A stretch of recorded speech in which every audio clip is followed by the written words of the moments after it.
production of Engage. This show is in the public domain. Therefore, photography and videography is permitted during this performance. Please be kind to our cast and videographers by refraining from filming video and flash photography. Also, please take this time to silence all electronic devices. Please come back next week for the company's production of The Hunchback of Notre Dame from November 15th to 17th in the Performing Arts Center downstairs.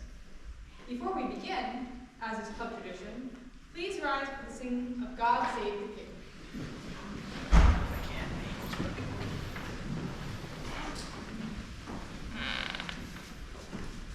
God save our gracious King, long live our noble King. God save the King, send him victorious,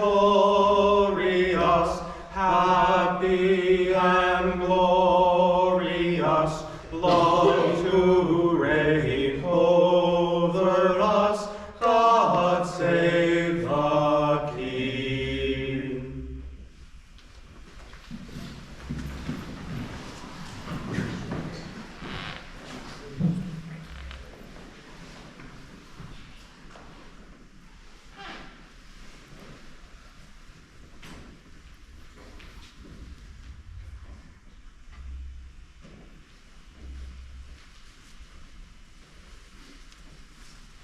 What is it?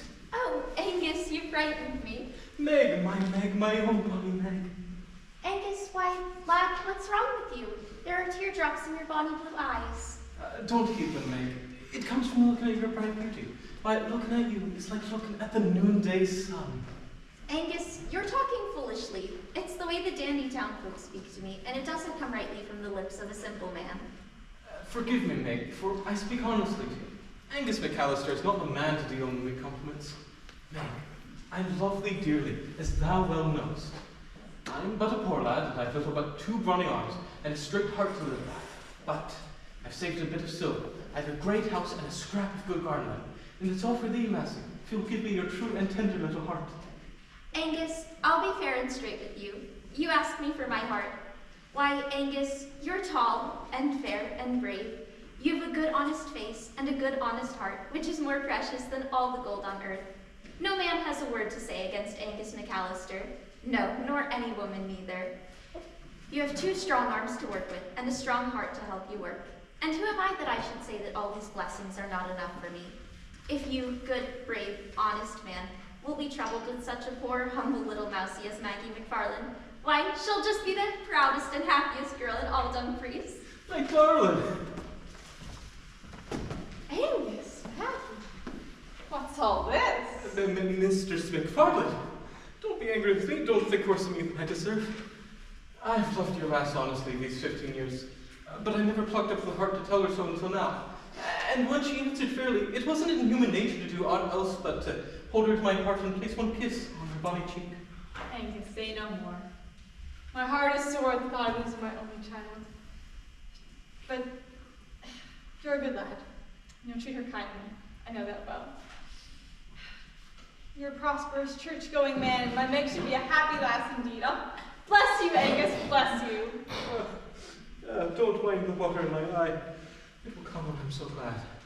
Yes, I'm a fairly prosperous man, what with farming a bit of land and working odd times, and a bit of poaching now and again, and what with my illicit whiskey still, and throwing trains off the line that the poor belated sad passengers may come to my cup.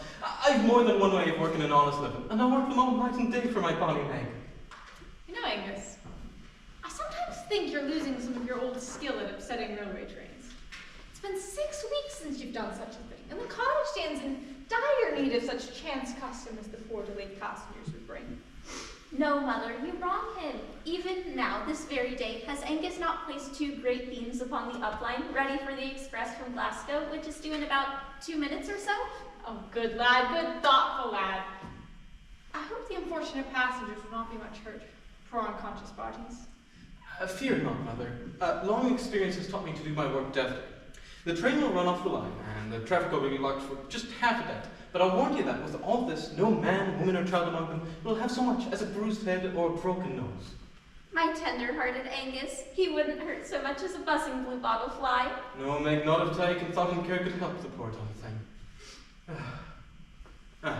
See, lass, the train's run off the line, and no harm has been done. I'll just go and tell the poor passengers that they may rest here at the cot, if they wish, till the line is clear again. Mother, get your rooms ready, and put porridge in the pot, for maybe there'll be poor hungry souls. Meg, I'll be back before long, and if I don't bring you a full half dozen of well-paying passengers, you may just wed the red-headed exciseman. Farewell. Oh, Mother, I'm so happy. I've not deserved such a good fortune as to be the wife of this brave and honest lad. Oh, Meg, your mother's heart is sore at the thought of losing you. Until now, she's just been all the world to you, but now you'll cleave to your Angus and you'll learn to love him better than your old mother, but it must be, it must be. No, Mother, don't say that. A good girl loves her husband with one love and her mother with another. They are not alike, but neither is greater nor less than the other, and they dwell together in peace and unity. That is how a good girl loves. And are you a good girl, Meg? I am a very good girl indeed, Mother. I'm right sure of that. Well, the poor delayed passengers will be here directly, and it is our duty to provide for them such hospitality as our humble roof can afford.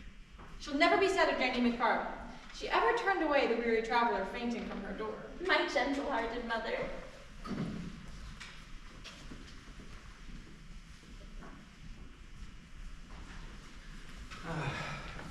Step in, sir, step in and sit down for a bit. I'll just go tell Mistress McFarland you're here. She's a good old body, and will see to your comforts as if she were your own mother. Ah, it is well. We thank you, kindly lad, for your carrying kindness in this trying moment.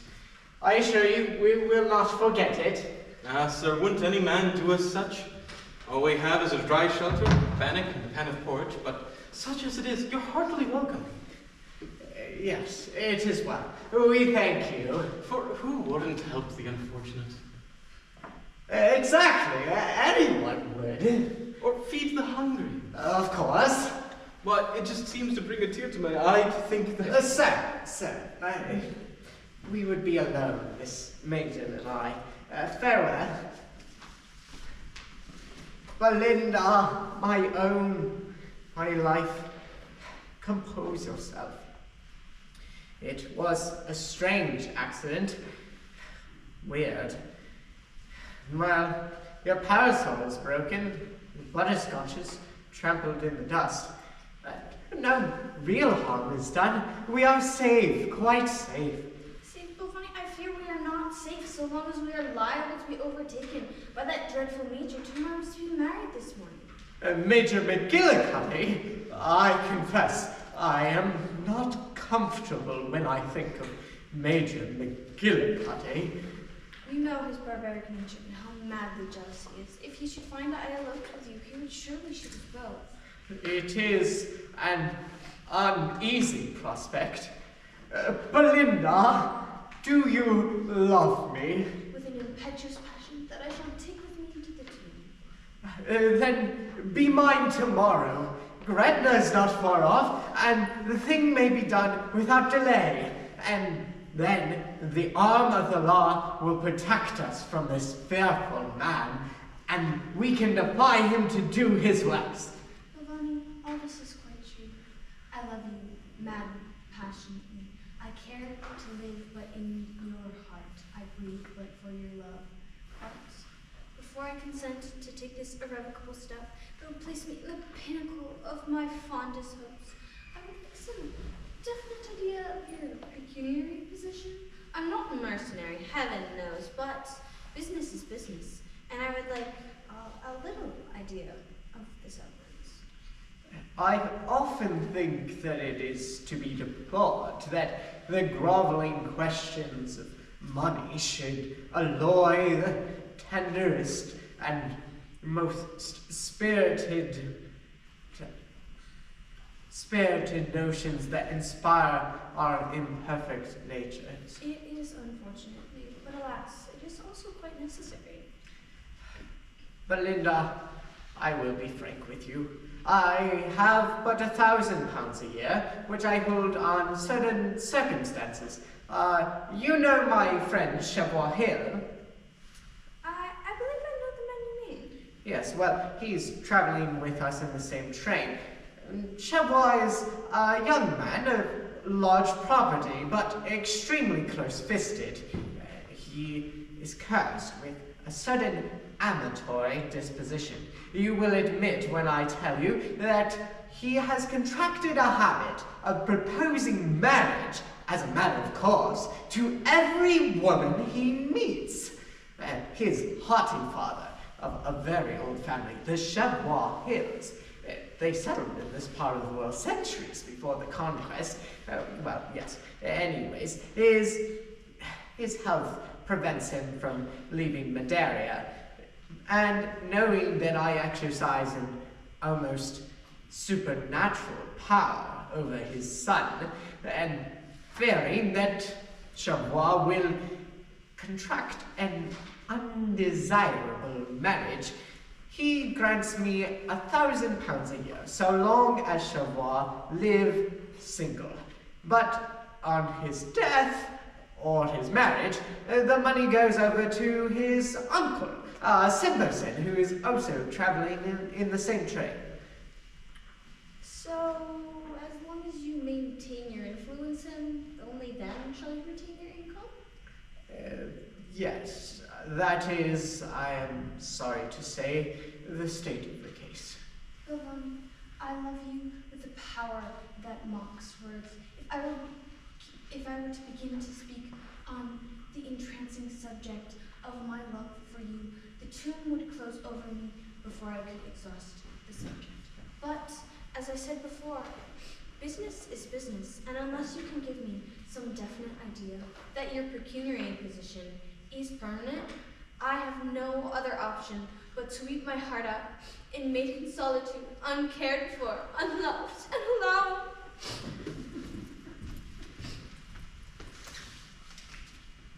There goes a noble-hearted girl indeed.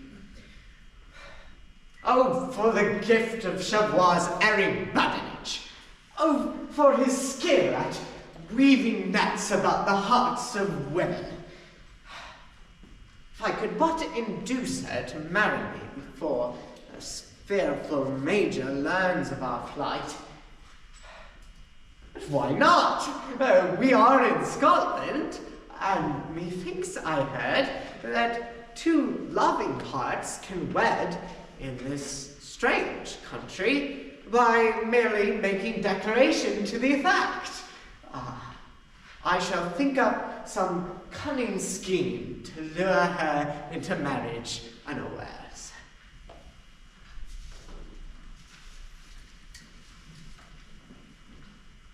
Won't you walk in and rest a bit, Mr. Belvani? There's a room ready for you, kind sir, and you're heartily welcome to it. It is well. Stop, maiden, come here. Oh, sir, you mean no harm towards a poor, innocent cottage lassie. But harm? Of course I don't. What do you mean? Oh, sir, I'm but a poor, humble mountain girl, but let me tell you, my character's just as dear to me as the richest and proudest ladies in all the land.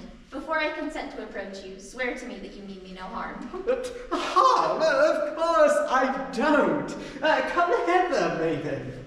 There is something in his manner that reassures me. It is not that of the airy trifler with innocent hearts. What would you with poor, harmless Maggie McFarlane, good sir?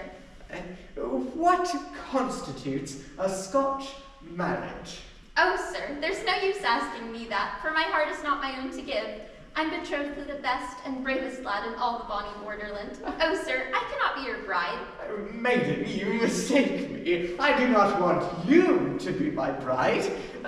Can't you answer a simple question? What constitutes a Scotch marriage? You've just to say before two witnesses, Maggie McFarlane is my wife, and I've just to say, Mr. Belvani is my husband, and no man can set us asunder. But, sir, there's no use asking me that, for I am betrothed to the bravest lad in all the bonny borderland. I congratulate you. You can go. Yes, sir. It is a simple process. Simple, yet so beautiful. Well, one thing's for certain. Chevron may marry any day, and then I shall be penniless. He may die, and then, equally, I shall be penniless. Belinda has but £500 a year. It isn't much, but it would at least keep me from starvation.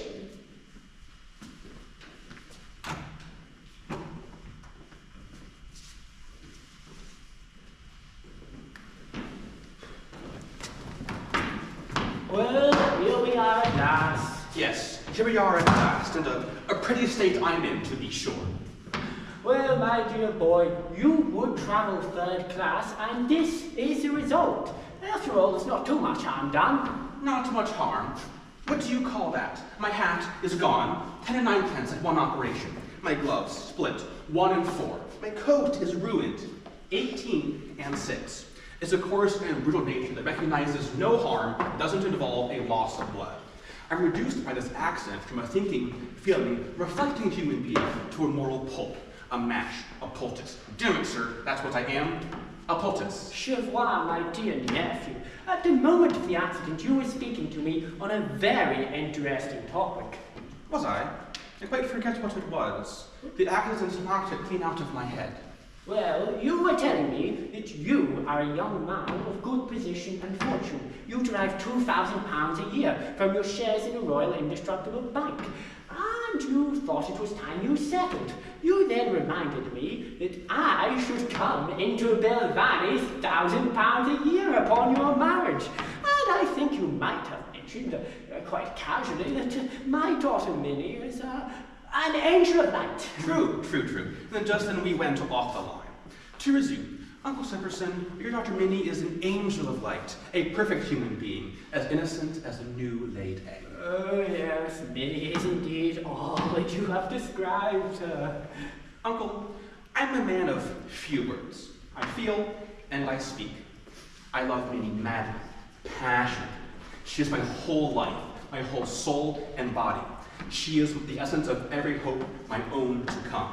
I have thought of nothing but her. She fills my mind, sleeping and waking. She is the tree from which the fruit of my heart is growing, my past, my present, my future. She is my own to come. Oh, dear Chevrolet, excuse an old father's tears. You have anticipated my devoutest wish. My dear boy, take her, she is yours. I have often heard of rapture, but I never knew what it was until now.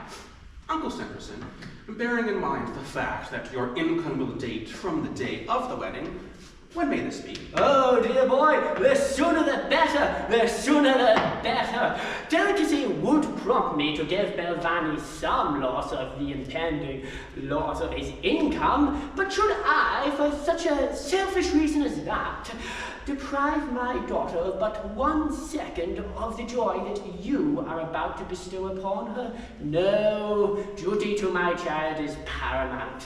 On one condition, however, I must insist. This must be kept from Belvani's knowledge. You know the strange, mysterious influence his dreadful eyes exercise over me. Yes, I have remarked upon it with astonishment. They're much inflamed just now, and he has to wear dark spectacles. While this lasts, I am a free agent, but under treatment they may recover. In that case, if he knew that I contemplated matrimony, he would use them to prevent my doing so, and I cannot resist them. I cannot resist them. Therefore, I say, until I am safely and securely tied up, Belvani must know nothing about it. Oh, trust me, dear boy, he shall know nothing of it from me. Oh, 1,000 a year, 1,000 a year! I have endeavored, but in vain, to woo fortune for 56 years, but she smiles upon me at last! She smiles upon me at last! 1,000 a year, I shall be rich! Ha ha ha!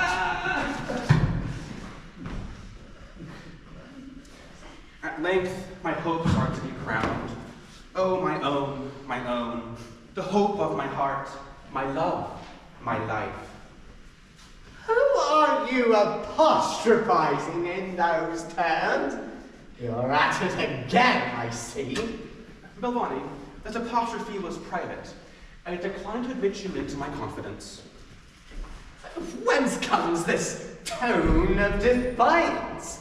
But a week ago I had to express a wish and have it obeyed as a matter of course. Belvani, it cannot be denied that there was a time when, owing to the strange influence exercised over me by your extraordinary eyes, you could do with me as you would. It would be affectation to deny it. Your eyes withered my will, they paralyzed all my senses. They were strange and lurid eyes, and I bowed to them. Your eyes were my fate, my destiny, my unerring must, my inevitable shall. But those days are gone forever. Alas, alas, the days are gone, and the good that came of Weep for them, if you will. I cannot weep with you, for I love them not. But it is, as you say, they are past. The light that lit up those eyes is extinct. The fire has gone out. Their soul has fled. They are not eyes. They are poached eggs. I have not yet sunk so low as to be enslaved by 2 poached eggs. have mercy! If any woman has managed in enslaving you, and I know how easily you are enslaved, dismiss her from your thoughts immediately. Have nothing more to say to her, and I will, yes, I will bless you with my latest breath. Whether a blessing conferred with one's latest breath is a superior article to one conferred in robust health, we need not stop to argue. I decline, as I said before, to admit you into my confidence on any terms whatsoever. Be gone. Dismiss from my thoughts the only woman I ever loved. Have no more to say to the tree upon which the fruit of my heart is growing. No, Belvani, I cannot cut off my tree as if it were gas or water. I do not treat women like that. Some men do, but I don't. I am not that sort of man. I respect women. I love women. They are good. They are pure. They are beautiful. At least some of them are. This one, for example, is very beautiful indeed. If you'll just walk in, sir, you'll find a bannock and a pan of porridge waiting for you on the table. This is one of the loveliest women I have ever met in the whole course of my life. What's he looking at? Oh, sir, you mean no harm towards the poor cottage lassie. Pardon me. It's very strange. I can't help it. But I am arrested, fascinated. Oh, sir, what's fascinated you? I don't know. There's something about you that seems to weave a kind of enchantment about me. I can't think what it is. You are a good girl, I am sure. Only a good girl could so powerfully affect me. You are a good girl, are you not? I am a very good girl indeed, sir. I was quite sure of it. I'm a much better girl than 19 out of 20 in these parts, and they are all good girls too. My darling. Oh, kind sir, what's that for? It is your reward for being a good girl. Oh, sir, I did not seek such a recompense. You're very kind to poor little Maggie McFarlane. I cannot think what it is about you that fascinates me so remarkably. Maybe it's my beauty. Maybe it is. It could be that it is, as you say, your beauty. I'm remarkably pretty, and I have a very neat figure. There is a natural modesty in this selfless appreciation of your own perfection that is, to me, infinitely more charming than the affected ignorance of an artificial town-bred beauty. Oh, sir, am I to close my eyes to the image my looking-glass shows me 20 times a day? We see the rose on the tree, and we say that it is fair. We see the moon sailing in the great blue heavens, and we say that she is bright. And we see the stream flowing over smooth stones, and we say that it is beautiful. And shall we close our eyes to the fairest of nature's works? A pure and beautiful woman? Why, sir, it would just be base ingratitude. It is best to tell the truth about all things. I am a very beautiful girl. Maggie McFarlane, I'm a plain, blunt, straightforward man, and I come quickly to the point. I see more to love in you than I ever saw in any woman in all my life ever before. I love you passionately. You are to be the essence of every hope. You are the tree upon which the fruit of my heart is growing. You're my past, my present, my future, my own to come. I have a large income, which I would not spend recklessly. Tell me, will you be mine? Or will you join your life with mine? Oh, sir, I'm sorely grieved to wound so true and tender a love as yours, but my love is not my own to give. It's given over to the best and bravest lad in all the bonny borderland. Give me his address, that I may go and curse him. Oh, sir, you must not curse him. Oh, spare him, for he loves me oh so dearly, and I love him oh so dearly too. Oh, sir, you must spare him, and do not curse him, or I shall die. Will you, or will you not, give me his address, that I may at once go and curse him? He is here, sir, but don't waste your curses on me. Maggie, my bairn, I heard the answer you gave this man, my true and gentle lassie. Don't hate the water in my eye, Meg. It's a tear of joy and gratitude. A tear of joy and gratitude. Poor fellow, I will not curse him. Young man, respect your honest emotion. I don't want to distress you, but I cannot help in loving this most charming.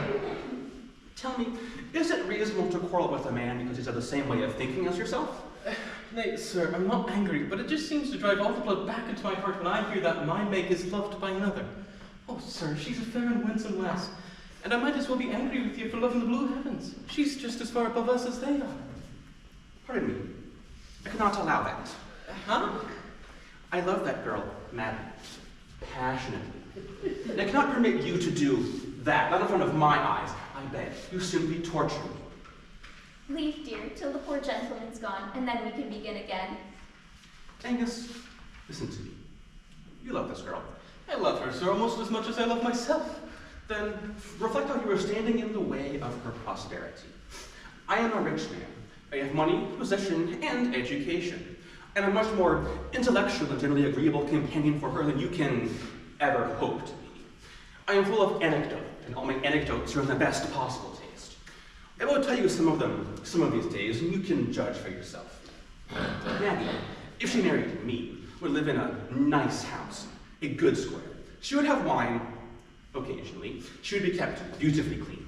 Now, if you really love this girl, almost as much as you love yourself, are you doing wisely or rightly in keeping her from getting all of these good things? As to compensation, if it had the expenses of late, but if 30 shillings? Sir, I'm poor in pocket, but I've a rich heart. It is rich in a pure and overflowing love, and he that hath love hath all. You can't know what true love is, sir, or else you wouldn't dare to insult a poor but honest lad by offering to buy his treasure with money. My own true darling. Now, I'll not have it. Understand me? I'll not have it. It's simple agony to me. Angus, I respect your indignation, but you are too hasty. I do not offer to buy her treasure for money. You love her. It would naturally cause you pain to let her go, and prescribe the 3 shillings not as a cure, but a temporary solace. If that's not enough, I don't mind making it, £2. Nay, sir, it's impossible, and we know it well. Do we not, my gentle lass? Our hearts are one, as our bodies will be someday, and the man is not born, and the gold is not coined, that can set us two asunder. Angus, I'm proud of such staunch and true a love. It's like your own true self, and I can say no more for it than that. But don't act without prudence and forethought, dear. In these hard times, £2 is £2, and I'm not sure you're acting rightly in refusing so large a sum. If you'll be bothered with such a poor, humble mousie as Maggie McFarlane, she'll make you a true and tender-loving wife. But I doubt whether, with all my love, I'll ever be worth as much to you as £2. Take time to think, dear, before you refuse this kind gentleman's offer. Oh, sir, is not this rare modesty? Could you find it among your town-bred fine ladies? I think not. Maggie, it shall be as you say. I'll take the silver, but it will be with a sore and broken heart.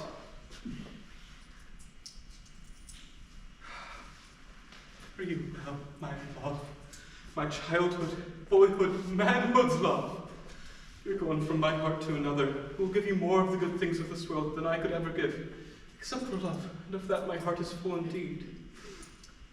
But it's all for the best. You'll be happy with him, and £2 is £2. Oh, Meg, be true to him. Be like a gentle wife to him, and love him as you loved me. Oh, make my poor bruised heart this one I like to break. Poor laddie, poor laddie. Oh, I didn't know till now how well he loved me. Maggie, I'm almost sorry. Poor lad, poor fellow. I'm glad I did not curse him. This is weakness. Maggie, my own, forever and always my own, we will be very happy, will we not? Oh, I don't know, but in truth, I hope so.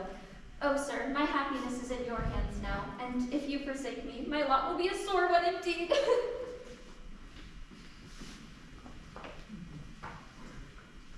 Poor little lowland lassie.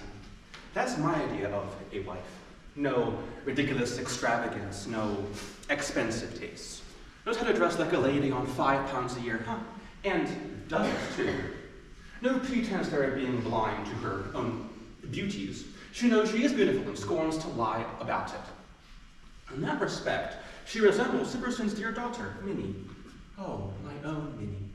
My own darling Minnie. Minnie is fair, Maggie loves me. That excellent and perfect country creature loves me.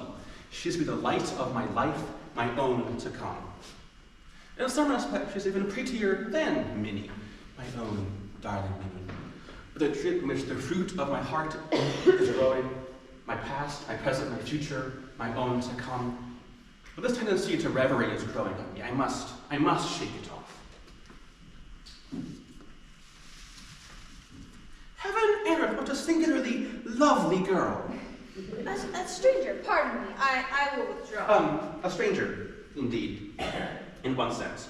Inasmuch she has not yet had the happiness of meeting you before, but in that he has a heart that can sympathize with another's misfortune, he trusts he may claim it to be counted almost as a friend. May I ask, sir, to what misfortunes do you allude? I do not know their precise nature, but that perception would indeed be dull, and that heart flinty. That did not at once perceive that you were very, very unhappy. Accept, madam, my deepest and most respectful sympathy. You've guessed rightly, sir. I am delighted to hear it.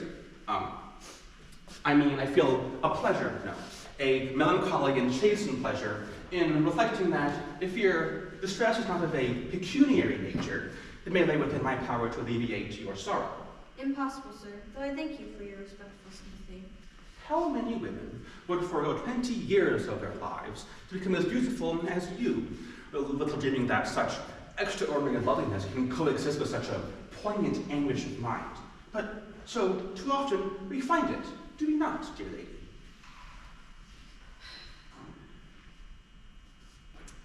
Be not unreasonably severe upon an impressionable and impulsive man, who stands but the all too faithful herald of his heart. We see the rose in the tree, we say that it is fair. We see the stream flowing over the smooth stones, we say that it is beautiful.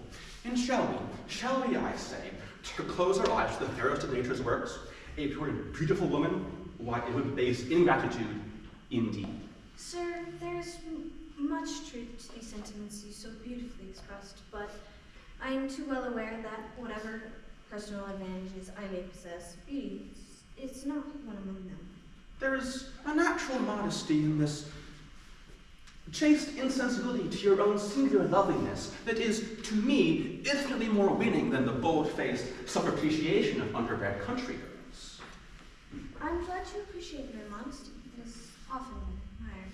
Appreciate you? I do more than that. Madam, I am enchanted. I'm a man of quick impulse and energetic action. I feel and I speak.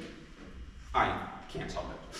Madam, be not surprised when I tell you that I cannot resist the conviction that you are to be the light of my future life. You are to be the essence of every hope, from which the fruit of my heart is growing, my past, my present, my future. You are to be my own to come. Do not extinguish that light. Do not disperse that essence. Do not blight that tree. I'm a rich man. I'm a bachelor. I'm 32, and I love you, madam, humbly, truly, trustfully, patiently. Paralyzed with admiration, I wait anxiously and yet hopefully for your reply. Sir, that heart would indeed be cold that did not feel gratitude for such earnest and deep-hearted devotion. I am grieved to cause pain to one who expressed himself in such well-spoken terms of esteem. But alas, I have yielded up my heart to one, if I'm not mistaken, is a dear personal friend of yours. Am I to understand that you are the young lady of property whom Belvani hopes to marry? I am, indeed, that most unhappy woman. Is it possible that you love him? With an impetuous ardor that I shall take with me to the tomb, but there's some difficulties with the settlements. Difficulties? I should think there was. Why, on my marrying, his entire income goes over to Simperson. They could use him to penury tomorrow. As it happens, I am engaged, I recollect, to Simperson's daughter. And if Belvani dares to interpose between you and me, then, by George, I will do it. Oh, sir, you say that you love me, then for my sake, you must remain single forever. That's not much, it's all I ask. You must never marry, and we'll both bless you with our latest breath. There seems to be a special importance attached to a blessing for one's latest breath that I entirely fail to grasp. It seems to me to convey no advantage of any kind whatsoever. Cruel, cruel man. We are lost! We are lost! What do you mean? Who has lost you? Major McGillicuddy discovered your plight and followed in the next train. The line is blocked through our accident, and he is on his train. He's pulled up within a few yards of our own, and he is at this moment on his way to this very cottage. What do you say to that? I agree with you, we are lost. I disagree with you. I should say you are found. Sir, this man is a reckless fire eater, and he will surely shoot us both if he sees us here together. I am no coward, but I do confess I am uneasy. Oh, sir, you are a very ready wit. Help us through this difficulty, and we will both bless you. With our latest breath. That decides me. Belvani, withdraw. Madam, remain here with me. I will deal with this maniac alone. All I ask is, if I find it necessary to make a statement not consistent with the strictest truth, that you will unhesitatingly endorse it. I will stake my existence on its veracity, whatever it may be. Good. He is at hand. Belvani. Good. Now, madam, repose upon my shoulders. Place your arms about me so. Is that comfortable? Luxurious. Good. Are you sure it does not inconvenience you? No, not at all. Go back. I like it. Now, we are ready for him. Where is the villain? I swear he is concealed somewhere. Search every tree, every bush, every geranium. Ha! They are here. Perjured woman, I have found you at last. Save me. Who is the unsightly scoundrel of whom you have flown? The unpleasant-looking scamp on which you have dared to refer to me? Uncurl yourself from that plain villain at once, unless you would share his fate. Oh, Major, spare him. Sir, perhaps you'll be so kind as to tell us who you are and what you want with this lady.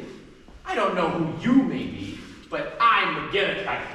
I am betrothed to this lady. I have been doing we would have been married this morning. I waited here at the church from 10 till 4, and then I began to grow impatient. Still, I think you may be laboring under some delusion. Delusion? Oh, here's the cake.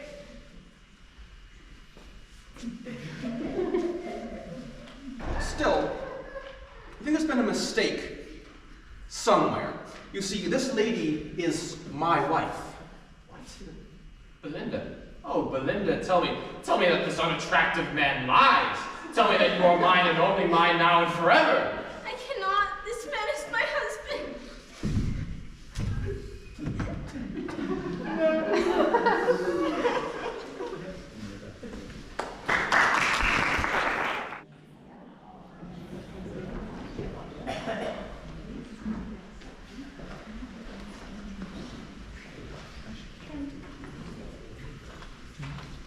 Here's Carol Parker. That's it.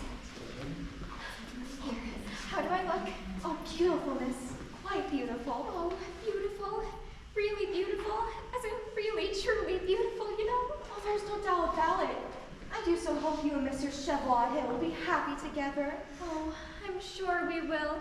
He says that I am the tree upon which the fruit of his heart is growing. And who could ask to be anything more than that? And he says that when he is at his happiest, when I am at my happiest. So it will be my duty, Parker, my duty, to make myself as happy as I possibly can.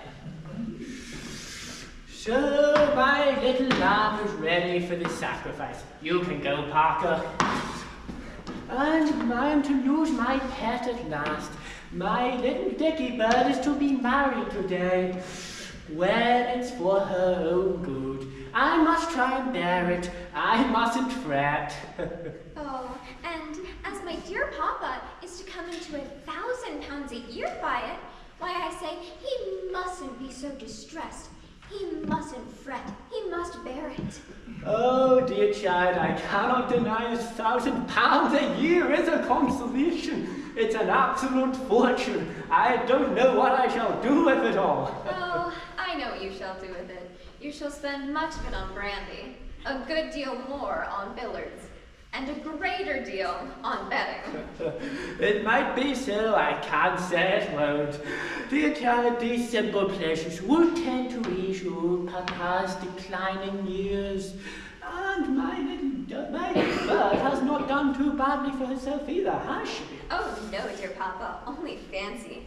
Why, with Chevrolet's income of £2,000 a year from his share at the Royal Indestructible Bank. Yes, and he doesn't spend 200 of it.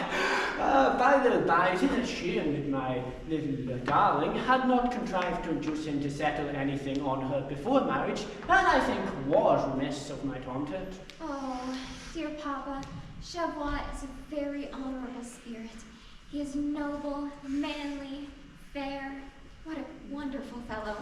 But if you were to have a fault, it would be that he is stingy. Oh, so very stingy. He would rather lose his lifeblood than part with a shilling unnecessarily. Still, I can't help but thinking if my Robin had worked him judiciously. Oh, dear papa, Chevrolet is an all but perfect character. Oh, he has the knightly chivalry, but he also has a flaw. Oh, he is one of the most ill-tempered men I have ever met in my simple little life. So, I've thought the matter over quite carefully. In my simple little noodle, that perhaps I may be able to work the situation better after marriage than I could have before. Perhaps my little Wren is right. Oh, don't laugh, dear papa. When I say I'm sure, she is. Oh, Millie, take a dear old father's advice, the last he will ever be entitled to give you. If you would be truly happy in the marriage state, you must have your own way in everything.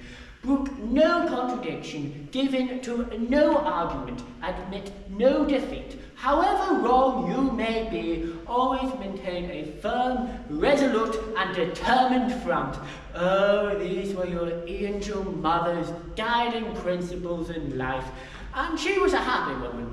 I neglected these principles, and while she lived, I was a miserable old wretch. Oh, well, I have thought the matter over very carefully, my simple, childish little noodle, and I have come to the conclusion that it is my responsibility to fall in line with all of Chevrolet's views in everything before marriage, and then it will become Chevrolet's responsibility to fall in line with all of my views after marriage. It only seems fair, don't you think? Yes, I dare say it will come to that. Oh, I'm quite sure it will. Quite. Oh, dear child, dear child. You know, I sometimes fancy I see traces of her angel mother's disposition in her. Yes, I think she will be happy. Oh, but poor Chevrolet. Oh, Lord, poor Chevrolet. It don't bear thinking about.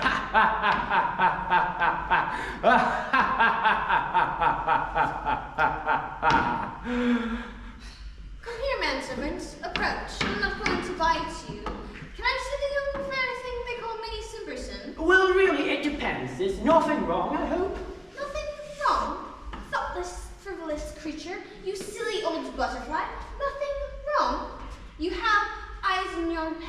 a nose on your face, and ears on either side. You have a brain of some sort in your skull, haven't you, Butler? Undoubtedly, but Have you or have you not the gift of simple apprehension? Can you or can you not draw conclusions? Go to.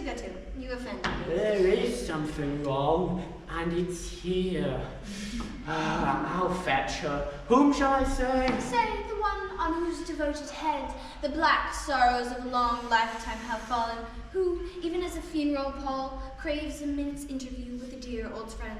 You can recollect that message, can't you, Butler? I'll try. Oh, yes, I'll try. But I beg to observe, I am not the butler. This is a most surprising young person who's suspicious. Minnie! At long last I am in my darling's home, the home of the bright, blithe, caroling thing that lit as a ray of heaven's sunlight the miserable gloom of my school days. And what do I see? Tarts, ginger wine. There are rejoicings of some kind afoot. What do I have in common with tarts? I'm out of place here.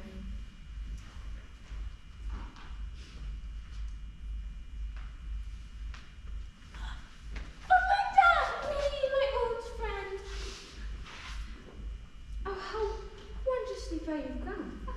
And this dress, why surely it is a bridal dress. And those tarts, this wine, surely it's not your wedding day. Oh, it is, dear. I'm to be married in a half an hour.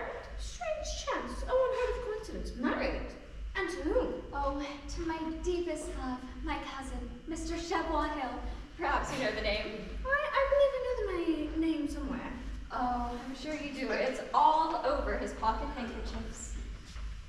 It is much to know. At least you know your husband's name. I don't know mine. Have you forgotten it? No, I never knew it. It is a dark secret. Let us lie in the eternal past. Oh, tell me all about it. It's a lurid tale. 3 months since I fled a hated one to whom I was to be married. He pursued me. In my distress, I confided in a young and wealthy stranger, and acting on his advice, I declared myself to be his wife, and he declared himself to be my husband. We've not seen each other since, but according to the law in Scotland, we are man and wife, though I didn't know it at the time. Oh, what fun! Fun? What did I say? Horror, distraction, chaos. I am rent with conflicting doubts. Perhaps he was dead. In that case, I am a widow. Perhaps he was already married. In that case, I am a bigamist. Or maybe he is still alive. In that case, I am a wife. What am I? Am I single? Am I married? Am I a widow? Who am I? What am I? Where am I? What is my condition in life? If I am married, to whom am I married? If I am a widow, whose widow am I? And how came I be his widow? Why am I his widow? What did he die of? Did he leave me anything? And if he left me anything, is it saddled with conditions? Can I be married without forfeiting it? Do I have a mother-in-law? Do I have a family of stepchildren? And what are their names, ages, sizes, sexes, and dispositions? Until I have answered to these questions, peace and I are not on terms. Oh, you poor dear thing.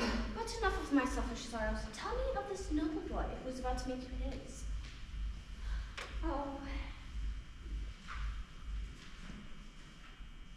Oh, well, he supposedly has some settlements, but I don't know. I'm sure Papa can tell you. Have those base and servile things been satisfactorily adjusted? Oh, I don't know, but Papa can tell you. Shame, artless little soul. Oh, yes, you know me. Quite artless. Quite. But now that you are here, you shall stay and see me get married. I would willingly be a witness to my darling's joy, but these garments are scarcely in harmony with the scene of revelry. You're no cheerful object, and that's the truth. And yet, these journal house rags may remind the thoughtless me they are but mortal. Oh, don't worry. I'm sure Papa Sherry will remind them of that. Then I shall hie me home and array myself in garments of a less somber hue.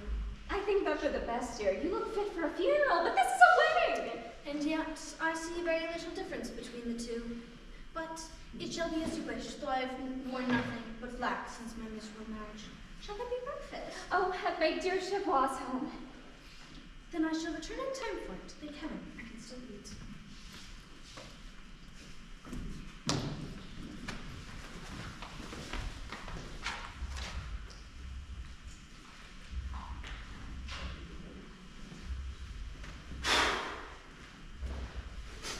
Here I am at last, quite flurried and hot after my usual row with the cabman. Just when I wanted to be particularly calm and self-contained, I got the best of it, though. This is a great day for you. A great day. Where's Minnie, I wonder? Arraying herself for the sacrifice, no doubt. This is a very nervous day. I sometimes wonder if I'm taking a prudent step. Marriage is a risky thing. It's like chancery. Once in it, you can't get out of it, and the costs are enormous. There you are, fixed. 50 years hence, if you're both still alive, there you shall still be, fixed. That's the devil of it. It's an unreasonably long time to be responsible for another person's expenses. I don't see the use of making it for as long as that. It seems greedy to take up half a century of another person's attention. Besides, one never knows. One may meet someone else one like better, that uncommonly nice girl I met in Scotland, for instance. No. I shall be true to my meaning. Quite true. It's Shabbat, my boy, you must make an effort. You are to be married today, and that girl is nothing to you.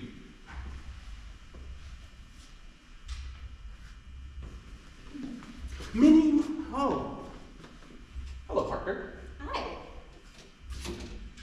What a devilishly pretty girl. He's a mean young man, but he got me worth half a crown today. Here, my dear. How do I look? Very nice indeed, sir. What? Really? Really. Tempting. Eh? Very tempting indeed. The married state is an enviable state, Parker. Really? Well, I forgot marriage, sir.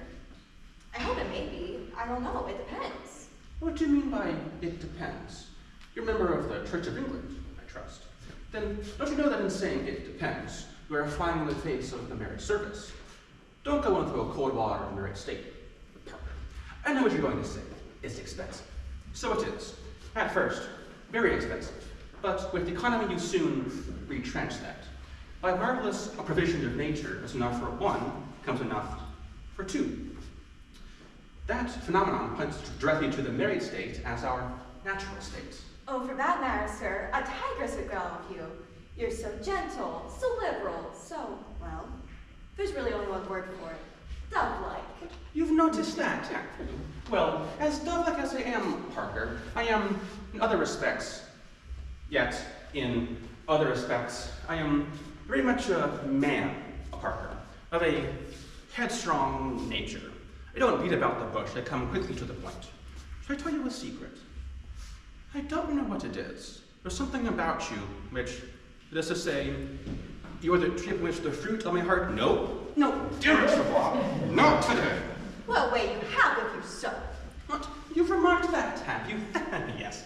I have a way with me, there's no doubt about it. Whenever I see a pretty girl, and you are a very pretty girl, I can't help putting my arm like that. Now, pleasant as this thing is, and you find it pleasant, don't you? Yes, you find it pleasant. As pleasant as this sort of thing is, it is decidedly wrong. Is decidedly wrong in a married man. True. In a married man, it's abominable. I should be a married man in half an hour. So that's why I must subdue this tendency. I'll struggle with it and conquer it in half an hour. Well, not that there's any harm in putting your arm around a girl's waist either, for people do it when they waltz. Yes, but when a band's playing. True. When a band's playing, it doesn't matter. When a band is playing, it's very dangerous, you see. You begin like this, you go from one thing to another, getting more and more affectionate, till at last you reach this stage.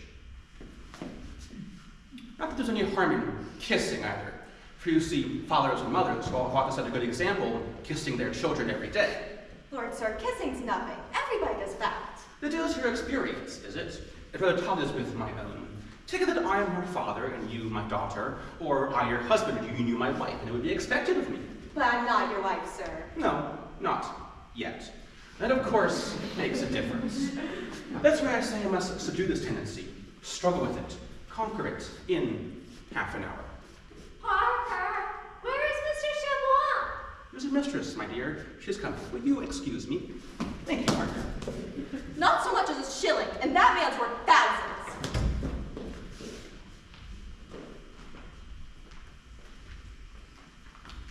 Minnie, my own to come. Oh, Chavois, you mustn't squeeze me. You'll spoil my dress. How do you like it? It is lovely. It's a beautiful material.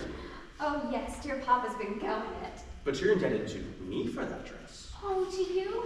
Oh, thank you, thank you. But yes, I said to your papa, now, do for once let the girl have a nice dress. Go out and buy the very best money can procure. You'll never miss it. So thanks to me, he went out and bought you this beauty. 17 6 a yard, it's a penny. Dear me, to think that in 30 minutes this magnificent dress will be my property. Yes, and thanks to you hosting the breakfast at your home, Papa was able to provide me with the best dress that money could procure. Yes, I did offer to provide the breakfast in a breakfast moment. That's so late. It was a rash offer, but I've made it, and so I'll stick to it. Then there's the cake. Oh, tell me all about it. A very little cake is eaten at a wedding breakfast. So I've ordered what's known as the 3/4 article. Ah, 3/4 cake and the rest wood. No. 3/4 wood and the rest cake. Take care you don't cut into the wood, oh my dear, for it must be returned to the pastry cook to be refilled for another occasion. I thought at first of getting the 7/8 article, but I thought, one isn't married every day. It's only once a year. I mean, it's only now and then.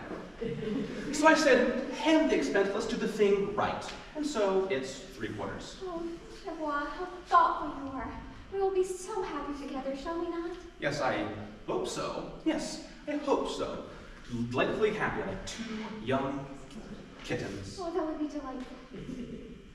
Economically happy like two sensible people. Oh, we must be very economical.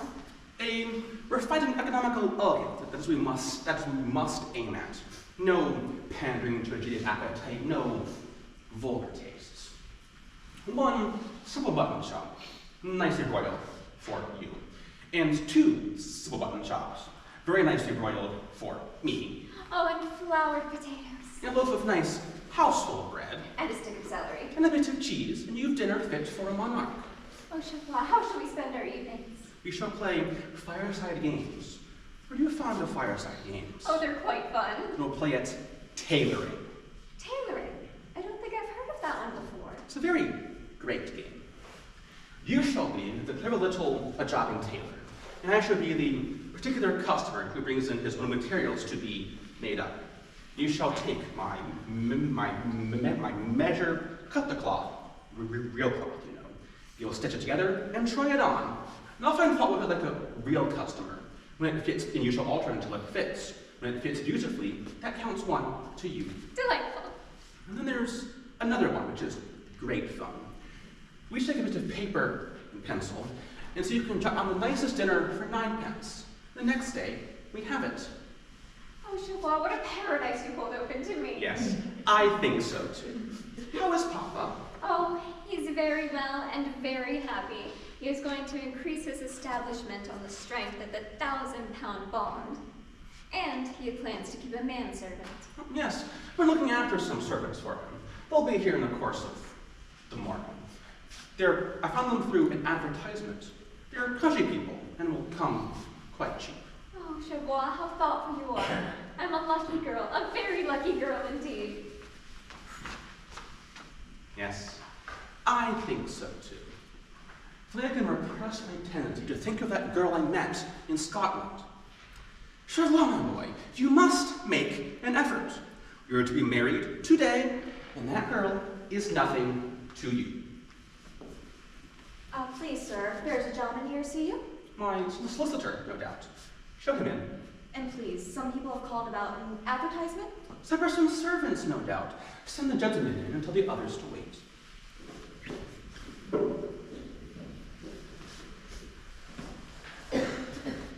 Olani, this is much unexpected. Yes, Chavois, at last we meet. Oh, don't frown upon a heartbroken rat. Olani, I don't want to hurt your feelings, but I've not disguised from you that, not having heard from you in 3 months, I was of the hopes that I had got rid of you forever. Chavois, don't say that. Oh, I am so unhappy. and you have it in your power to make me comfortable. Do this, and I will bless you with my latest breath. It is a tempting offer. I am not proof against it. We all have our price, and that is mine. Proceed. Yes, well, Miss Trahan, Belinda, whom I love so dearly, will have nothing to say to me. It does her credit. She's a very superior girl. What? It is all through you. She declares that the declaration that you made with her to protect her from McGillicuddy constitutes a Scotch marriage. What? She declares she is your wife, and she professes to love me the same as ever. But a firm sense of duty to you prevents her from holding any conversation with me. But, Bovani, this is absurd. You know it to be. Why, yes, of course. But what is to be done? You and Simpson left immediately after making the declaration, and she, seeing that you had gone, implored me to tell her your name and address. I, of course, declined, and she quitted me, declaring that she would devote her life to finding you. This is simple madness. I can't have it. And this day, too, of all days. Why, if she claimed me last week, or even yesterday, I wouldn't have minded. She's a very fine woman. But if she were to show up now, Bovani, my dear friend, tell me what to do. I'll do anything. Why, yes. There seems to be a disagreement. It's quite unsure whether the cottage is in England or in Scotland. If it is in England, she has no case. If it is in Scotland, I'm afraid she has. Well, I have written to the owner of the establishment to ascertain, and if she claim you in the meantime, you must absolutely refuse to acknowledge this marriage for the moment. Not for one moment. But it was a mere artifice to protect her from McGillicuddy. Nothing more. It's monstrous, perfectly monstrous that should constitute a marriage. Why, it's disgraceful, it's abominable, damn cheval, it's immoral. So it is. It's immoral. That settles it. In my mind, it's immoral. You're quite sure you'll be resolute, Chavois? Resolute? I should think so. Why, in 20 minutes, I'm to be married to Minnie Simperson. What? Oh, did I not tell you? Ah, yes, I did not tell you. It, escaped me. Yes. Bhavani, today is my wedding day. Chavois, you can't be serious. You're joking. Why, I lose £1,000 a year by it. Every penny I have in the world. It can't be. It's nonsense. What do you mean by nonsense? The married state is an honorable estate I'm given to, understand? I mean, it's not looked upon as having lost all sense of decency just because he's married, I'm given to understand. People haven't married before, have not been irretrievably tabooed in consequence unless I'm grossly misinformed. So what the dickens do you mean by saying nonsense when I tell you I'm going to be married? Chavois, be very careful how you take this next step. Beware how you involve an innocent girl in social destruction. What do you mean, sir? You cannot marry. You are a married man. Come, Obawani, this is trifling.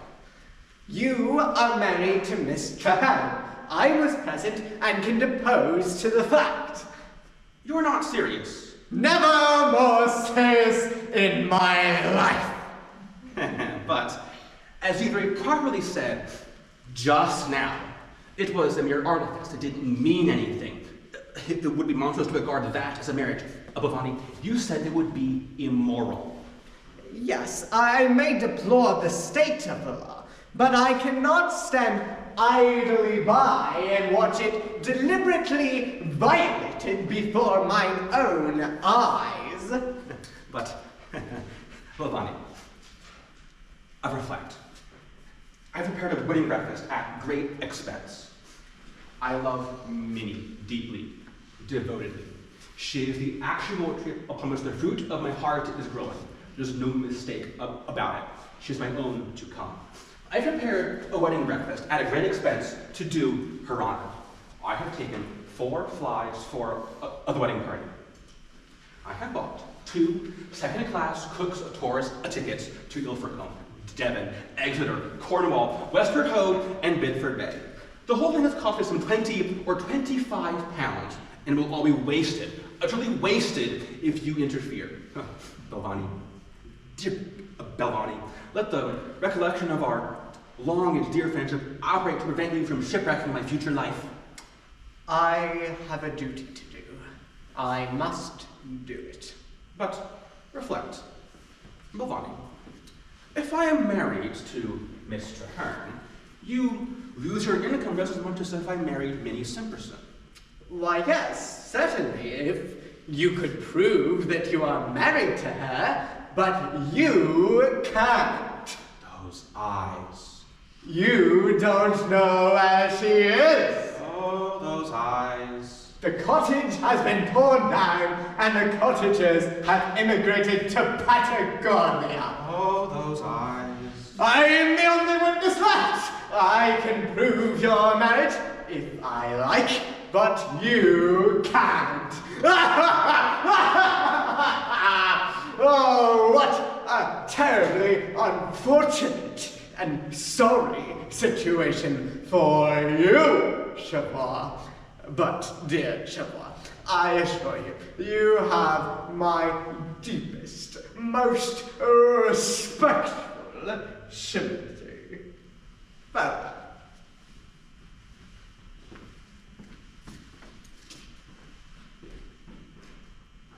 This is appalling. Simply appalling. The cup of happiness dashed from my lips just as I was about to drink a lifelong draught. The ladder kicked from beneath my feet just as I was to pluck the fruit of my heart from the tree from which it has been growing for so long. I'm a married man. When that, my honeymoon's passed, and I never even knew it. Stop a minute. The cottage is torn down. The bride can't be found. The cottagers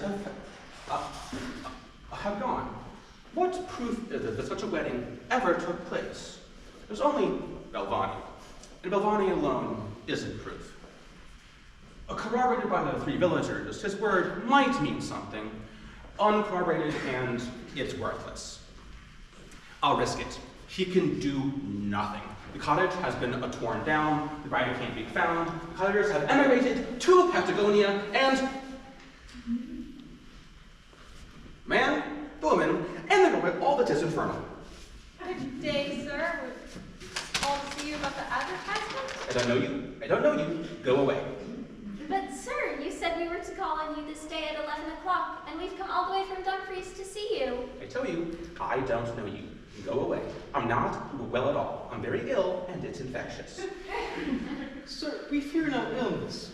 This is Mistress McFarland, the good old mother, who will sit with you and boil the porridge and nurse you through your illness until the sad day you die. And this is Meg, my last Meg. Attractive girl, very.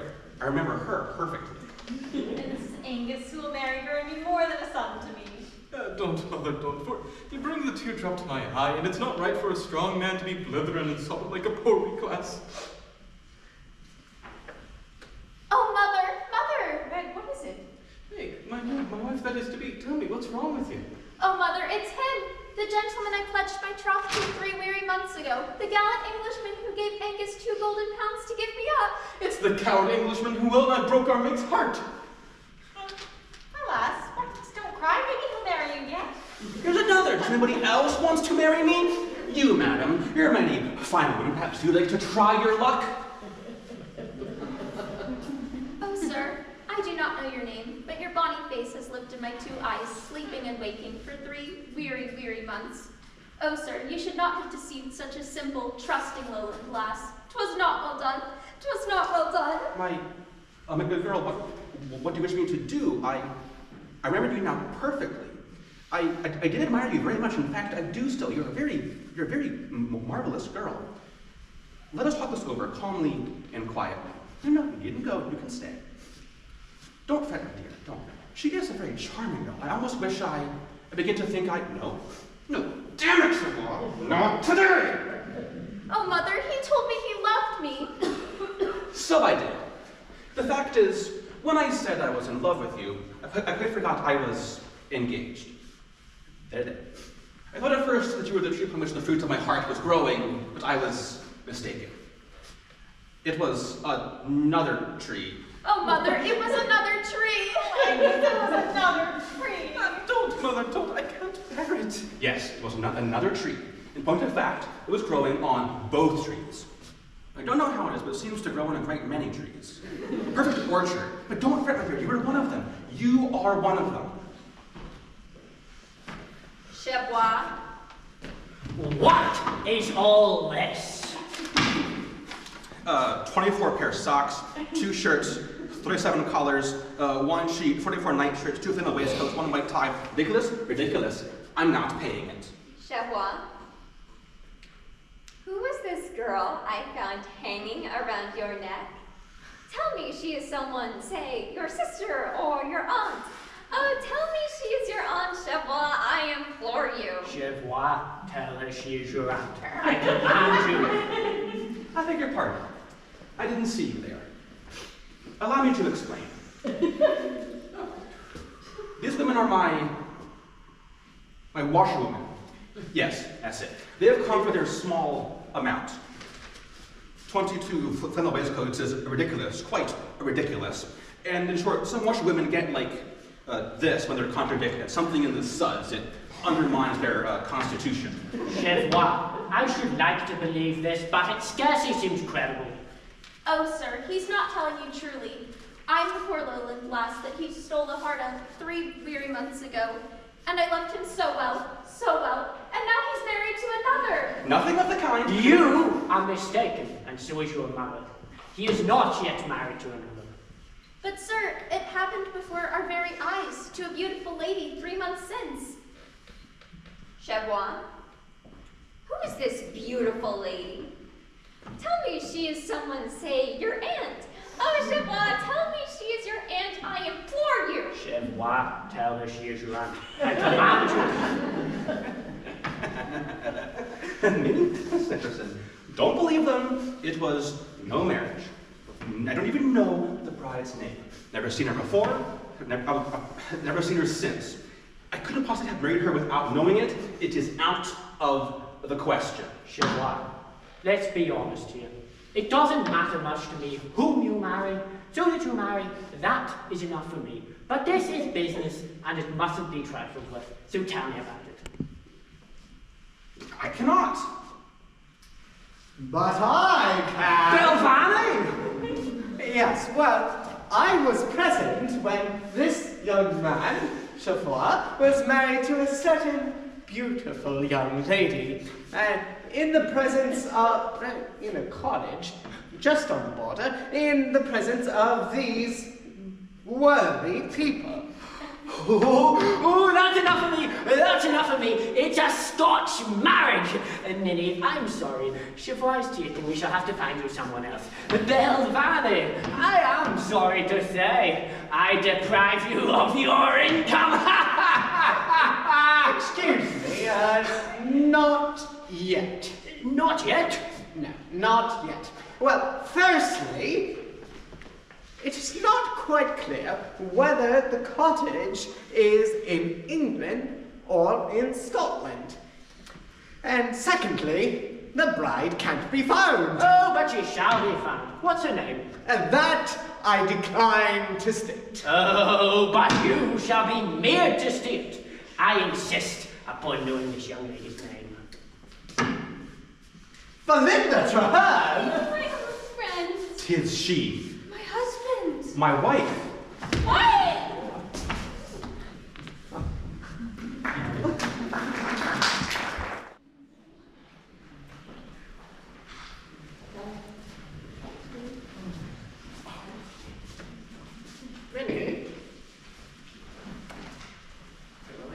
begin our song without her.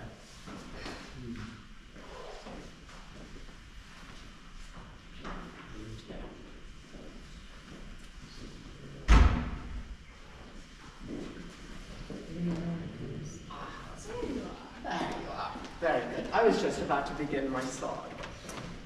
Here we go.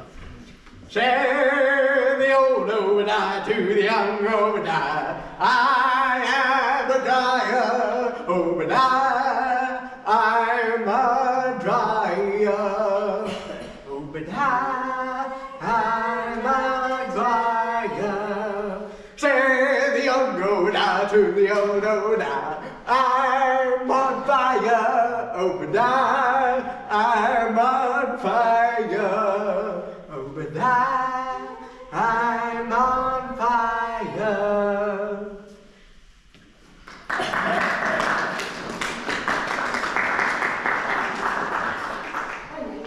Mr. Balvani, that was beautiful. Where can I get it? Oh, how marvelous is the power of melody for the soul that is fretted and harassed by anxiety and doubt. I can understand how valuable must have been the troubadours of old in troublous times of anarchy. Your song has soothed me, sir. It gives me great pleasure, ladies, to have comforted you a little in this trying time. Oh, Mr. Balvani, I don't know what we would have done without you. Why, your sweet songs, your amusing riddles, your clever conjuring tricks. Why, you made these weary days of waiting pass like a delightful dream. It is indeed impossible to be dull in the society of one who is able to roll a rabbit and a guinea pig into one in one moment, and soothe the soul with plaintive melodies in the next. Ah, you make me indeed happy, ladies. But my joy will likely be but short-lived, for Chabois may return any moment with the news that the cottage is in Scotland. And then, oh my dear Belinda, what is to become of me? How many issues depend on the momentous question? Has Balvani 1,000 a year, or is he ruined? Has your father that convenient addition to his income, or has he not? Are you to be Chabois' honored bride, or are you destined to a life of maiden solitude? Can Maggie marry Angus, or will her claim on Chabois be satisfied? Am I to be his honored wife, or am I but a desolate and broken-hearted spinster? Who can tell? Who can tell? Ah, yes, there's a carriage, with luggage. It is Chabois with the news. Ladies, one word before I go. Chabois will claim one of you. That much is clear. But whichever that may be, I do not address myself. But to the other, whichever you are, I say I love you. Whichever you are, with a fervor that I cannot describe with words. And if you would cast your lot with mine, I will devote my life to proving that I love you, whichever you are, with a single-hearted and devoted love that precludes mine loving any other woman in the whole world. I just thought I would mention it. Farewell. How beautifully he expresses himself. He's indeed a rare and radiant creature. Oh, I fear, dear Belinda, that the terrible moment is at hand. Minnie, if Chabois should prove to be my husband, swear to me that that will not prevent you from coming to stop with us, dear Chabois, and me, whenever you can. Indeed I will, and promise me that should Chabois be at liberty to marry me, that it will not prevent you from looking upon our house, Chabois and mine, as if it were your own home. I swear it. We shall be like dear, dear sisters.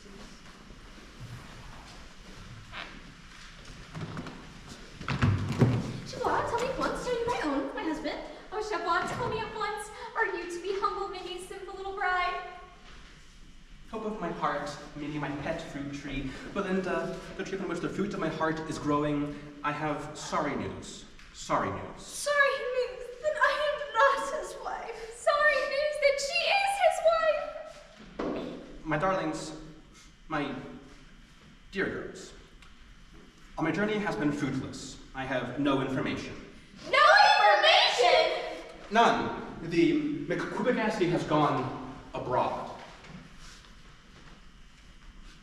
More weary waiting. My broken heart, my bruised and breaking heart. We must be patient, Minnie, my own. Belinda, dear Belinda, we must be patient. After all, the situation's so very terrible. Each of you has an even chance of becoming my wife, until we know which. I look upon myself as engaged to both of you. I should make no distinction. I shall love you both equally. You shall both love me. We will be as happy as three little birds. You're very kind and thoughtful, dear Chavois. Oh, Chavois, I truly believe, in my own simple little way, that you are the best man in the whole world. No. Oh, but Chavois, it makes me happy to think so. Does it? Then so it shall be. Maybe I am. In any case, I suppose that shall be how it is. Now, tell me, how has the time passed since I left? Have my darlings been dull? We would indeed have been dull if not for the airy Belvani. The sprightly creature has done his best to make the lagging hours fly. He is an entertaining rattlesnake. Rather, I say, a rattletrap. Oh, he has. Has he? Belvani's been making the hours fly. I'll make him fly when I see him. Oh, but what about his conjuring tricks? Confound his conjuring tricks. But have you seen the one where he pulls a live hen, 2 hairbrushes, and 1.5 pounds of butter out of his handkerchief pocket? I have not had that advantage. It is a thrilling sight. So I should be disposed to imagine pretty goings on in my absence. You two girls seem to forget you're engaged to be married to me.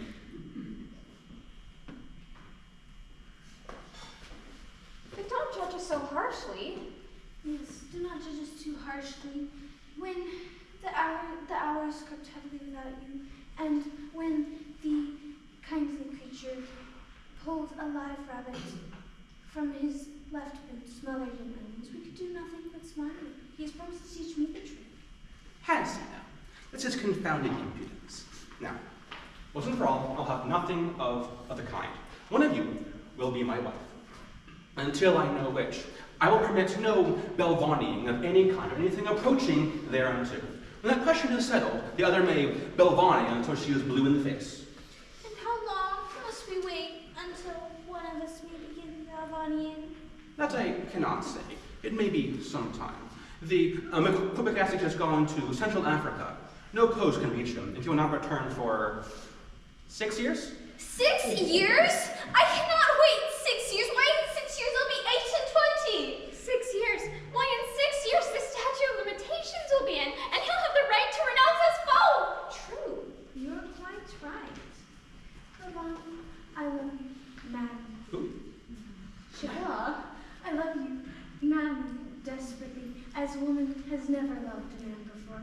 Even this poor, inexperienced child who clings to me as the ivy clings to the oak also loves you as no woman has loved a man before. Even that poor cottage maiden whose rustic heart you so recklessly enslaved worships you with a devotion that has no parallel in the annals of art. All that we ask for this unalloyed affection is that you recommend us to a respectable solicitor. But, my dear girls, my very dear girls, reflect. I can't marry all 3 of you. I'm most willing to consider myself engaged to all 3 of you. That's the most the law will allow. You see, I do all I can. I'd marry all 3 of you with pleasure, if I could. But as the law stands at present, that is, I am very sorry to say, simply out of the question. Poor fellow, he has my tender sympathies, but we have no other option but to place ourselves under the protective aegis of a jury of our own countrymen.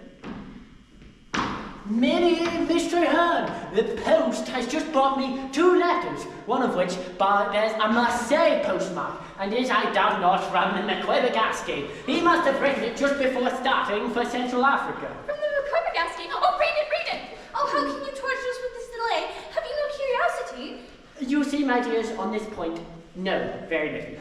You see, it doesn't matter much to me whom Chevrolet marries. If he marries, that's enough for me. However, your anxiety is natural, and I will gratify it.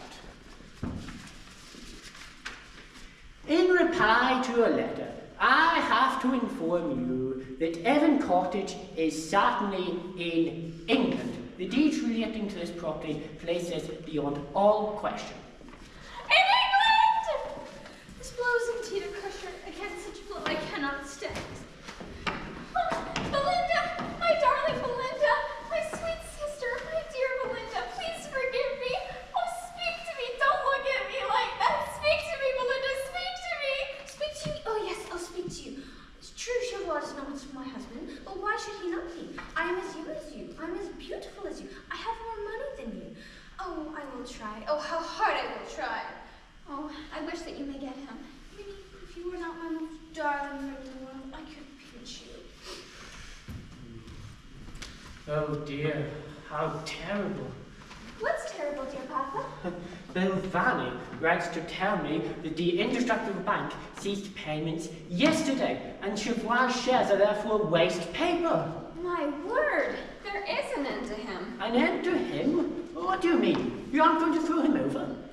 Well, I'm sorry to disappoint you, dear Papa, but unless your tomtit is mistaken, the Royal Indestructible Bank was not registered under the Joint Stock Companies Act of '62, thus making its shareholders jointly and severely liable for all of its active capital.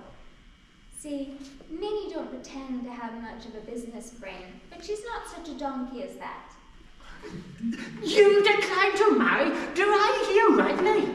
Oh, I don't know about your hearing, but judging by your excitement, I say you understood me quite well. Oh, this is a pretty business. Turn out 1,000 a year and buy my own daughter. Oh, what a terrible thing is this incessant creeping after money. Oh, by the Troupe, some people seem to think they are sent into the world with no other purpose than to acquire wealth. And by Jove, they'd sacrifice their nearest and dearest just to get ahead. It's most humiliating, most humiliating.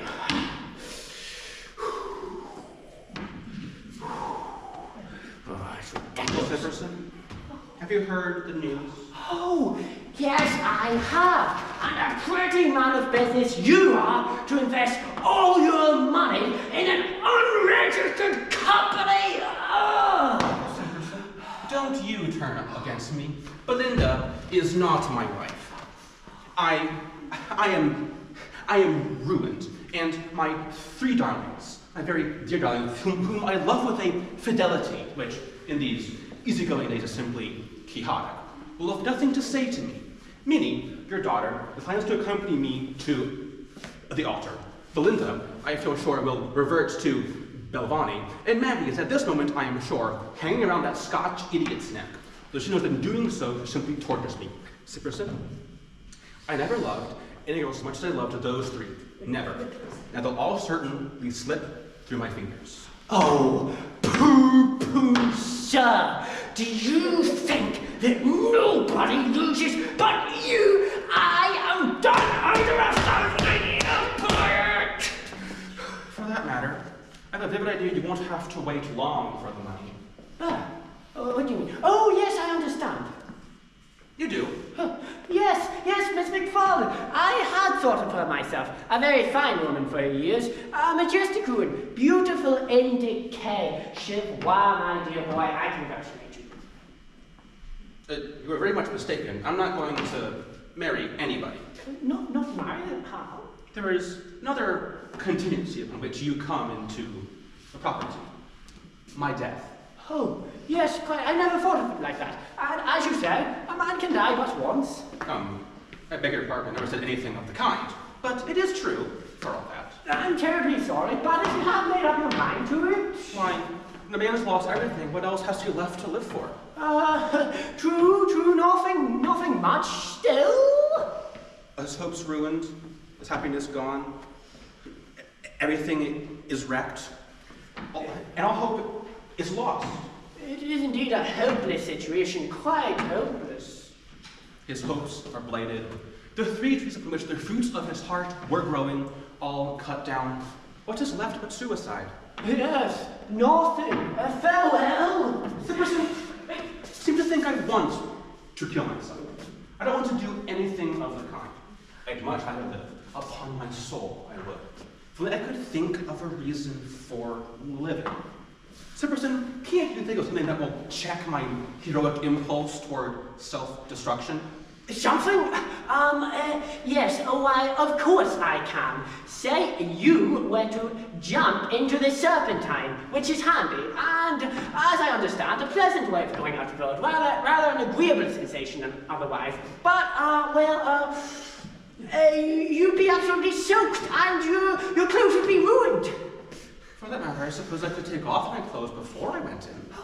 Oh, yes, I never thought of that. You take off your clothes, you go in at night, and that objection falls to the ground. Well, I learned how to boy action, don't you? Good fellow, Simpson. I like when he was open to conviction. Still, it's no use. All my attractions are gone. I cannot live unless I feel I'm fascinating. Still, there's one chance left. Belinda. I haven't tried her yet. She perhaps loved me for myself. It's not likely, but it's barely possible. Out of the question. I presented to her that you are unlikely to seduce anyone into marrying you now that you are penniless, and she felt my income secure, so she gave me her hand and her heart. Then all is lost. My last chance is gone, and the irrevocable die is cast. Be happy with her, Abavani. Be happy with her.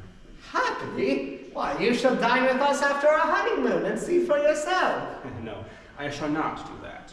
Long before you return, I shall be quite out of the reach of dinners. I understand. You are going abroad. Well, I do not see why you could not do better than try another country. Abavani, why don't you try another world? What do you mean? In 2 minutes, I die. You're joking. What consequence does it have to you? Do I look like I'm joking? Is my state of mind to which the man indulges in trivialities? Dear Chevrois, pray reflect. Why should it concern you? You'll be happy with Belinda. You will not be well off, but Simpson will. And I dare say he'll give you a meal now and again. It will not be a nice meal, but it'll still be a meal. Chevrois, you mustn't do this. Pray reflect. There are matters of great importance that depend upon your existence. My mind is made up. But I shall be ruined. There's Belinda's fortune. Belinda will not have me if I am ruined. Chevrois, you mustn't do this. It's wrong. It's culpable. Life is valueless to me without Belinda. Chevrois, you may have Belinda. She is much to me, very much to me, but she isn't everything. And I recall our friendship of old, and Chevrois, you are dear to me, very dear to me.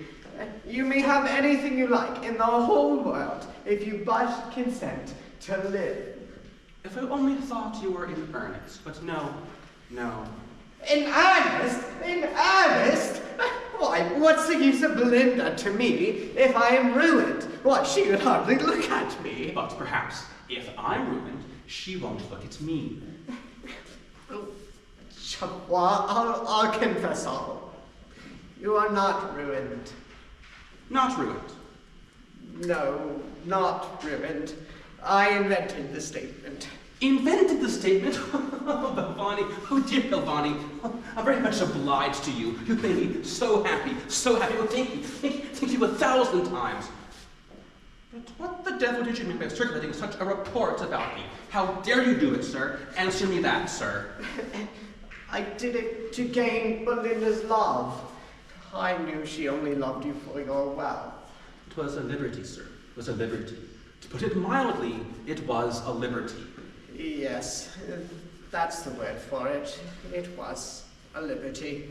But I'll go and undeceive her myself immediately. Now that I've recovered my wealth, and with it my tree, and the happiest man in the whole world, my money, my mistress's money, I believe I could go mad with joy. Hello. What's the matter? Hello, you're still alive? Yes. Why?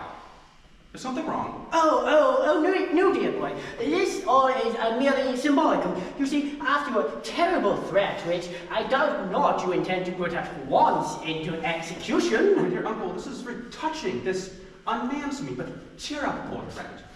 I have good news for you. Good news? I'm about to remove the weight of sorrow which hangs upon your shoulders. I have consented to live. Consented to live? Why, this is confounded trifling. I cannot understand this line of conduct at all. You threaten to commit suicide. Then your friends are terribly distraught.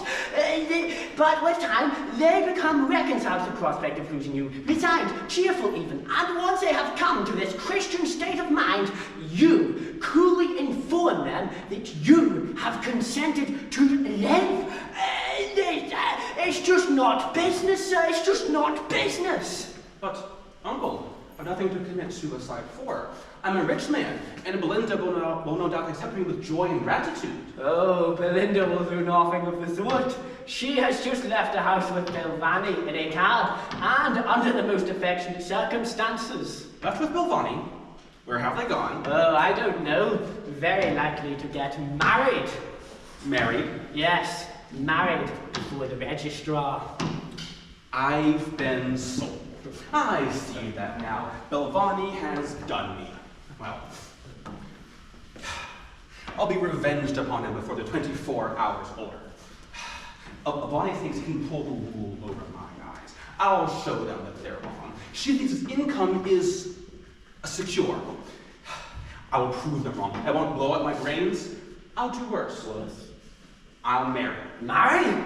Yes, marry. Anybody will do. Does that mean many will do? Yes, many will do. Censor. Oh, in one moment, dear boy, in one moment. Many! Belinda, alone in a cab with Belvani. It's maddening to think of. There's his arm around her, no doubt. I don't know anything of human nature. It's simply maddening to think of. I'll run to the registrar and tell him she is married. Why am I constant by my disposition? Why is it that when I love a girl, I think of no other girl but that girl? When a girl loves me, she seems to return the same kind of affection for mankind at large. Never be constant again. That's what I fascinate to deceive. Mr. Chevalier, Papa said you wished to speak to me? Yes, I do. Miss Summerson. There's no time to beat about the bush. I was going quickly to the point. A short while ago, you rejected me. I will not deny that I am pleased with you for rejecting me. In fact, I think it was in the worst taste. However, it is not necessary that I should marry at once, and you'll do. An early answer is sustained, as this is business. Oh, Mr. Chevalier, dear Papa assures me that the report of your income was incorrect.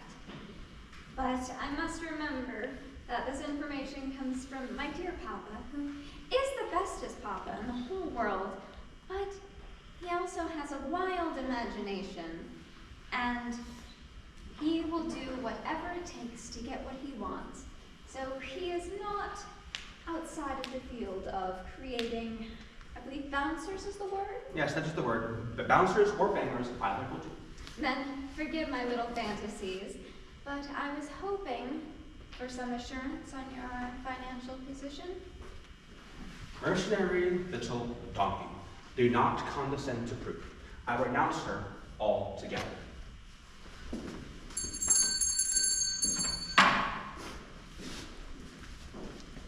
Ah, yes, Maggie. Come here. Angus, step back and don't you listen. Maggie. 3 months ago, I told you I loved you passionately. Today, I tell you I love you as passionately as ever. Amen, I am still a rich man. May I trouble you for a postage stamp? What do you say? An early answer will be esteemed, as this is business. Oh, sir, you're too late. Oh, Chavois, if only I'd known sooner. I love you right well. The blood of my heart is not so dear to me as you. Oh, Chavois, my own old love, my old love. Oh, lass, just rose water from my eye to hear. But, mother, my heart is breaking. But why is it too late? You say you love me, I offer to marry you. What is there to prevent our union? Oh, sir, you're uncommonly good to poor little Maggie, but it is far too late, for she's placed the matter in her solicitor's hands, and he tells her that an action for breach will just bring damages to the tune of £1,000. There's a lad outside now to serve the bonny writ on you. There is a curse upon me, a curse upon me. No one will marry me, no one, not one. Don't say that, sir. There's many a woman. No soft jump, foolish lass neither, but a grown woman of sober age who'd be more a mother than a wife to you. And that's what you need, my lad. You're no equal to taking care of yourself. Mrs. McFarlane, you are right. I'm a man of a quick impulse. I come quickly to the point. Madam, I can see that you are you're the tree upon which... No, damn it, I can't. One must draw the line somewhere.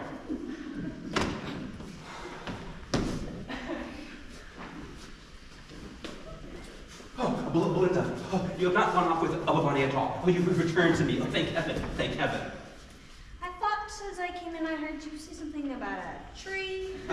Yes. When you came in, I was saying I'm in a quick impulse and energetic action. I feel and I speak. I have a large income, £2,000 a year, and it's all for you. I lay my hand, my income, and my heart all together at your feet. Chavois, I love you with an irresistible fervor, but in my belief that you are ruined, I have gone before the registrar with my beloved Belmani, and that registrar has made us one. Bless him for it, bless him for it.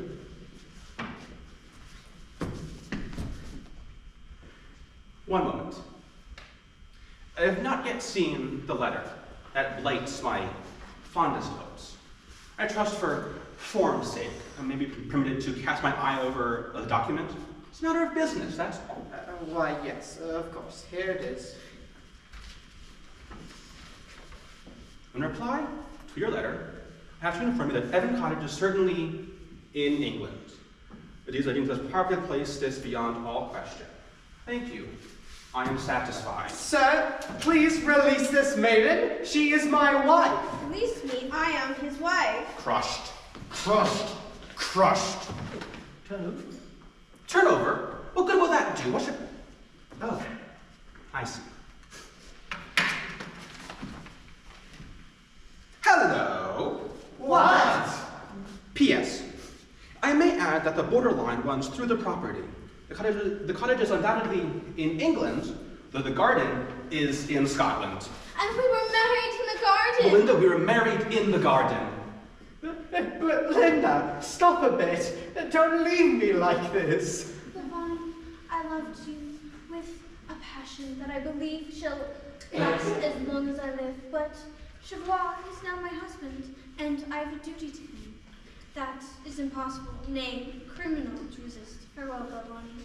Many, many years. Chavois, my old love, my husband. If the devotion of a lifetime can make up for the misery of these past few days, I offer it to you with every wifely sentiment of gratitude, admiration, and love. My own, tender blossom of my budding hopes, star of my heart, the tree from which the fruit of my heart is growing, my own to come.